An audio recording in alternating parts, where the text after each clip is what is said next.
51 বছর বয়সী জয়েস নামের এই মহিলা কারাগারে দর্জি হিসাবে থেকে এমন কাজ করে যা ইতিহাসের পাতায় আজও লেখা আছে। আসলে তার স্বামীর সাথে সম্পর্ক ভালো না থাকায় ম্যাট ও সোয়েট নামের দুজন কয়েদি তার সাথে একটা সম্পর্ক গড়ার চেষ্টা করে। তার পোশাকের প্রশংসা থেকে শুরু করে চিঠি লিখে তাকে ইমপ্রেস করার চেষ্টা করে। এতে জয়েসও খুব ভরসা পায়, কারণ কেউ তো আছে যে তার খেয়াল রাখছে। এইভাবে জয়েস দুজনের সাথে এক গোপন সম্পর্কে জড়িয়ে পড়ে। ভুল করছে জেনেও তারা যেটাই বলতো সেটাই করতো। তাদের জন্য ড্রিল, বিট, করাত এগুলো সব নিয়ে আসতো। এই ক্লিন্টন নামের কারাগারের নিচে ছিল বাষ্পীয় টানেল। তারা জানতো এই 24 ইঞ্চি চওড়া পাইপ দিয়ে কারাগারের দেওয়াল পেরোলেই বাইরে বের হওয়া সম্ভব, কিন্তু এর জন্য প্রয়োজন ছিল বড় কাটিং টুল, যা মেটাল ডিটেক্টরকে ফাঁকি দিয়ে নিয়ে যাওয়া অসম্ভব।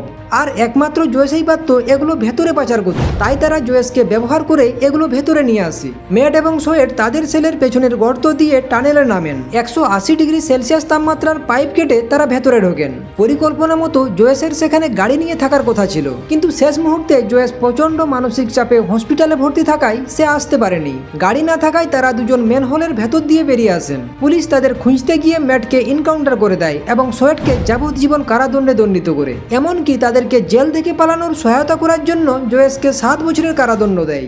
একটি একঘেয়ে জীবন থেকে মুক্তির ইচ্ছা এই তিনজনের জীবনকেই শেষ করে দিল।